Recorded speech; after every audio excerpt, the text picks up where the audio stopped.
উজিত ডেকা উডমাৰী গাঁৱৰ এজেঞ্চি হয় তেখেতে আজি লকডাউনৰ পৰা যিখিনি চাউল দিছে নিয়মতে 2 কাটাকৈ দিব লাগে মাহত 1 কাটা চাউল দি আছে আৰু সেই যিবিলাকে 2 কাটা নাপাৰে কমপ্লেইন কৰে সি মানে অলপ খং ৰাগি অলপ বুজে হেৰি মানে বেয়া ব্যৱহাৰ কৰে ব্যৱহাৰ ঠিক নকৰে আৰু এই যে মাঝি সমাজৰ চন্দ্ৰ জ্যোতিৰ কাৰণে ছেপ্টেম্বৰ মাহত 4 কেজিকৈ প্ৰত্যেক মানে হেৰিৰ পৰা চাউল 4 কেজিকৈ কাটিছে আৰু লগতে যেনিবা এটা হেৰি ডনেশ্যন পইচা কালেকশ্যন কৰিছে সেইটো ৰিচিপ্ট দিছে হৈছে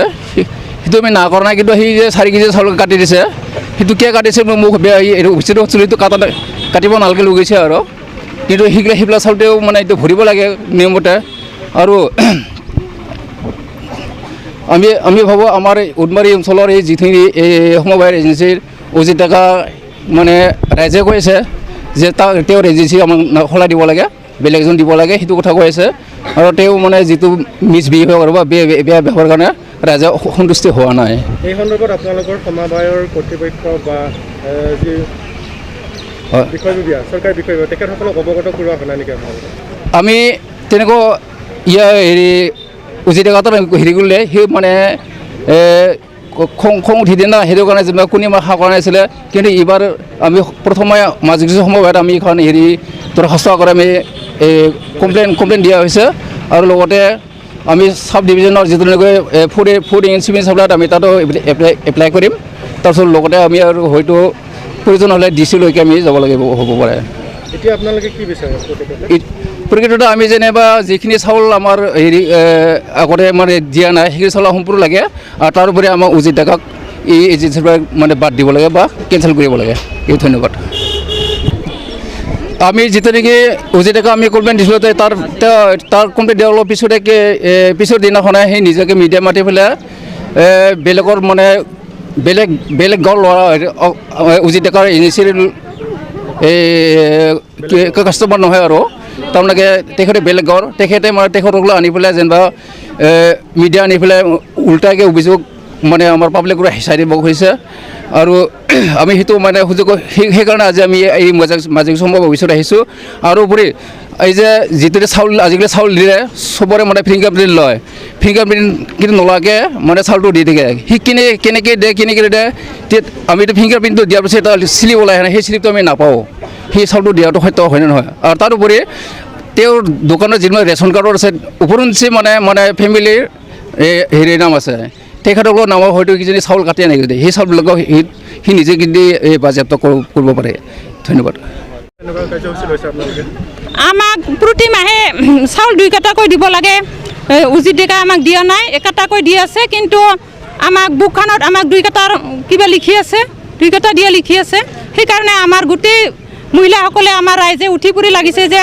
আমি সকলোৱে জ্ঞাত হ'লোঁ পিছত বুকখন চাই ফালে এই আমাক 1 কাটাকৈ চাউল দি থকা হৈছে 2 কাটাকৈ দিয়া হোৱা নাই কাৰণে আমি সকলোৱে একলগ হৈ আজি আমি এইটো বিচাৰখন কৰিছোঁ আৰু প্ৰতিবাদ কৰিছোঁ হয় কোনটো সমবায় এইটো মাজিকুচি সমবায় পৰে উডমাৰী মাজিকুচি সমবায় পৰে আমাৰ উজিত ডেকা হয় কিমান দিনে ধৰি এনেকৈ আপোনালোকৰ সমস্যাটো আমি এনে লক্ষ্য কৰাটো 5 মাহৰ পৰাহে লক্ষ্য কৰিছোঁ আগৰ পৰা বা কেনেকৈ হৈ আছে আমি গম নাপাওঁ জনোৱা হয় তথাপিতো উগ্ৰ কৰে আৰু খং উঠে আমাৰ ওপৰত কি চাউল পাব কি চাউল আহিছে বানপানী দিনতো মানুহবিলাকে ওচৰে পাজৰে ইমান চাউল পাইছে আমিওতো পাম সেনেকৈ কোৱাত সি কয় আৰু আমাৰ ইয়াত কি চাউল আমাৰ ইয়াততো বানপানী নহয় কলাই গাঁৱতহে বানপানী হৈছে আমাৰ ইয়াততো বানপানী নাই বুলি পেলাই কিহৰ বানপানী চাউল পাবি বুলি পেলাই মানুহক ঠাট্টা কৰি পঠায় আৰু হয় কৰি আছোঁ তাৰপিছত কিবা অভিযোগ মানে সিও আমি গম পাইছোঁ সি বেলেগে নিউজ মাতি পেলাই বহুত ধৰণৰ কিছুমান কথা কৈ আছে কিন্তু তাৰ যিটো নেকি সি কৈ আছে সেইটো আমি সত্য বুলি নাভাবোঁ আমাৰ ৰাইজৰটোহে আমাৰ সত্য আমি এতিয়া আমি সম্পূৰ্ণ হেৰিটো বেলেগ বিচাৰোঁ দোকানীজনী বেলেগ বিচাৰোঁ আৰু আমাক বিচাৰটো লাগে ন্যায়টো লাগে হ'ব লাগে আমাক চাউলখিনি লাগে এই ক্ষেত্ৰত আমি ক'বলৈ বিচাৰোঁ যে আমাৰ সত্যবাদী যিকেইটা আমাৰ হেৰি ৰেচন কাৰ্ড হোল্ডাৰ তেখেতসকলে মিছা কথা নকয় কোনোদিন হয়তো সঁচা সত্য কথা আহিছে আৰু যিদিনা সাংবাদিক ৰাজীৱ মহন্ত তেখেতক মানে তেখেতৰ নিজৰ ভুৱা কিবা লুকাবৰ কাৰণে সিহঁতক ধন দাবী কৰা বুলিও মানে উত্থাপিত হৈছে তেখেতৰ অলৰেডি হয়তো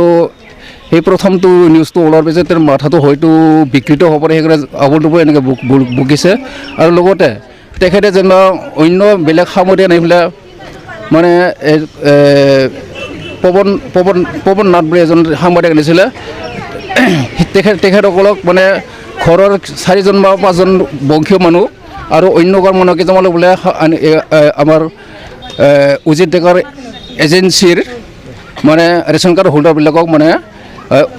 অভিযোগ মানে উত্থাপন কৰিছে এই ক্ষেত্ৰত যিখিনি কৰিছে গোকান মিছা আমি সেইটো সদায় সহ্য কৰিব নোৱাৰোঁ আমি সঁচা সত্যটো আমি বিচাৰি আছোঁ সেইকাৰণে আজি আমি টংলাৰ মাজিকুছি সমবায়ত আমি এটাতে মানে এখন মানে দৰখাস্ত আকাৰে আমি অভিযোগ দিছোঁ এতিয়া আমাক সেইটো ন্যায়টো লাগে আৰু লগতে উজিত ডেকাৰ যিটো এজেঞ্চি তেওঁক মানে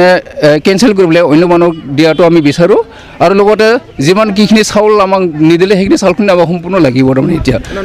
বিভিন্ন সংবাদ মাধ্যমত কেইবাটাও সংবাদ মাধ্যমত প্ৰকাশিত আছে কিছুমানত 50,000 ধন দাবী কৰাৰ অভিযোগ আহিছে আৰু কিছুমানত 50 লাখ টকালৈকে ধন দাবী কৰাৰ অভিযোগ উত্থাপন কৰিছে সাংবাদিক তথা গাঁওবাসী ৰাইজক কি ক'ব এই ক্ষেত্ৰত একদম মিছা আমিতো তেখেতক আমি কোনো ধন ধান আমি দাবী কৰা নাই আৰু যি আমাক লাগে চৰকাৰে দিয়া প্ৰাপ্য সেইটো আমি বিচাৰি আছোঁ আমি তেখেতৰ কোনো মানে ধন দাবী কৰা আমি সেইটো কৰা নাই আৰু এইটো গোকান মিছা হয়তো তেওঁৰ মানসিকভাৱে কিবা বিকৃত হ'ব পাৰে সেইকাৰণে ক'ব পৰা সেই এতিয়া ঘটনাটো মানে এতিয়া আজি পাব্লিকখিনি আহিল মানে আমাৰ মাজিকুছি সমবায় সমিতিৰ এজন সুলভ মূল্যৰ দোকানী উদমাৰী গাঁৱৰ উজিত ডেকা এই পত্ৰযোগে আজি ৰাইজৰ জৰিয়তে যিখন পালোঁ ইয়াতো এটা সাংঘাতিক মানে বেয়া এটা কাম কৰিছে আমি সেইটো উপলব্ধি কৰিছোঁ ইয়াত উল্লেখ কৰিছে মানে যিহেতুকে আমি মাহত 2টা কোটা মাল দিওঁ এটা হ'ল খাদ্য সুৰক্ষা আইনৰ চাউল আৰু এটা হৈছে গৰীব কল্যাণ প্ৰধানমন্ত্ৰী গৰীব কল্যাণ আঁচনিৰ চাউল আমি 2টা কোটাৰ চাউল আমি 5 কিলোকৈ পাৰ হে 5 কিলোকৈ আমি প্ৰত্যেকজন এজেণ্টক দিওঁ আমি আচৰিত হৈছোঁ তেওঁ বোলে এতিয়া ৰাইজৰ অভিযোগ মৰ্মে মানে এটা কোটা দিয়ে কোনটো কোটা চাউল দিয়ে নাজানো বাৰু এটা কোটা চাউল দিয়ে এটা কোটা চাউল নিদিয়ে কিন্তু কাৰ্ডত বোলে লেখে 2টা কোটা চাউল দিয়া বোলে আমাৰ গ্ৰামাঞ্চলৰ মহিলা কিছুমানে হয়তো লেখা পঢ়া নাজানে ইমান চাব নাজানে ইমান হেৰি নাই অভিজ্ঞতা নাই গতিকে এতিয়াহে মানে উপলব্ধি কৰিছে যে অন্য দোকানীবিলাকত 2টাকৈ চাউল পাই আছে মানে এটা কোটাত যদি 10 কিলো পায় 2টা কোটাত 20 কিলো পাব লাগে কিন্তু 10 কিলো দি পেলাই 2টা কোটাত দিয়া বুলি লিখিছে গতিকে